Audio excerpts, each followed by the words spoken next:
هغه د پوخ عمر ښځه ونیول شوه چې د خپلې ورېرې عکسونه به یې خلکو ته لیږل او د هغوی جذباتو سره به یې لوبې کولې او د هغوی نه به یې په دې طریقه باندې پیسې لوټ کولې. سلامونه او احترامات قدرمنو دوستانو، امید لرم چې ټول به روغ جوړ یاستئ.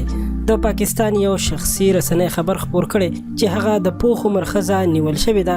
کومې به چې خلکو ته د خپلې ورېرې عکسونه لیږل او د هغوی نه به یې په دې چل باندې پیسې وهلې او د هغوی جذباتو سره به یې لوبې کولې. د سوشل میډیا په اکاونټونو باندې دغې د پوخ عمر ښځې د خپلې ورېرې تصویرونه لګولي وو او هغه هلکان چې د مینې وږي وو د هغوی جذباتو سره یې لوبې کولې او د هغوی نه به یې بېوقوف جوړول. خو اوس چې کله نیول شوې ده نو د خپلو جرمونو اعتراف یې کړی دی. د سما ټي وي د یو رپورټ له مخې د کراچۍ یو اوسیدونکي چې د پوخ عمر ښځه ده د ځانه یې ځوانه جینۍ جوړه کړې ده او د هلکانو نه به یې بېوقوفان جوړول او هلکانو ته به یې د مینې او د واده په نوم باندې دوکه ورکوله. د خپلې ورېرې عکسونه به یې ورته لیږل او په دې طریقه به یې د هغوی نه پیسې وهلې او د هغوی نه به یې د تحفو اخیستلو مطالبه کوله. بل اړخ ته هغه جینۍ چې د دې ورېره ده هغې ته هیڅ معلومات نه و چې عکسونه یې دغسې استعمالیږي. کله چې هغې ته معلومات وشول نو هغې په اف آی اے کې رپورټ درج کړو چې د هغې نه وروسته د اف آی اے محکمې کاروایي وکړه او د کاروایي په دوران کې معلومات وشول چې د دې جینۍ تصویرونو لګولو والا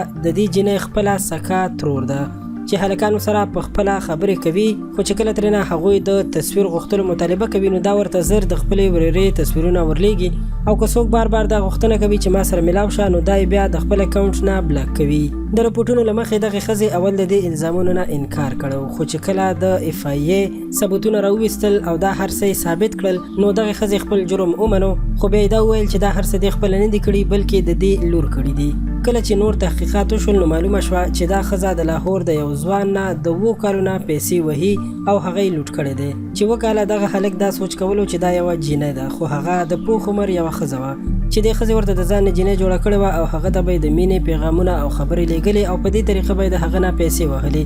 خو چې کله خبره تر دې حده راورسېده چې هلک ترېنه غوښتنه وکړه چې ما سره میلاو شه او تا سره واده کول غواړم نو د هلک په بار بار غوښتنه باندې دې ښځې دغه هلک بلاک و چې د هغې نه وروسته هغه اف آی اے ته رجوع وکړه او رپورټ یې درج کړو. کله چې اف آی اے والا ټول معلومات وکړل نو بیا ټوله قصه مخې ته راغله. د اف آی اے چارواکو ویلي دي چې په دې اړه باندې تحقیقات جاري دي چې دا سلسله د کله نه شروع شوې ده او څومره خلک په دې کې لوټ شوي دي او پیسې ترې وهل شوي دي. په دغه ښځه باندې دا الزام هم دی چې هغه د ایزي پیسه او د نورو طریقو باندې پیسو راغوښتلو سره سره د موبایل کارډونه او تحفې هم د خلکو نه راغوښتي دي. خو بل طرف ته دغه ښځې د اف آی اے د چارواکو په مخ کې د خپل جرم اعتراف کړی دی او خپل جرم یې منلی دی او ویلي دي چې زما نه غلطي شوې ده او په دې باندې ډېره زیاته پښیمانه یم. قدرمنو دوستانو، دا خبر تر همدې ځایه مهرباني وکړئ دا ویډیو در سره لایک کړئ او که غواړئ چې د سیمې او د نړۍ د حالاتو مو خبر وساتو نو زموږ چینل خامخا سبسکرایب کړئ چې د خان کلیک هره نوې ویډیو تاسو ته په وخت باندې در ورسیږي. تر بلې ویډیو درنه اجازت غواړم. د الله په امان.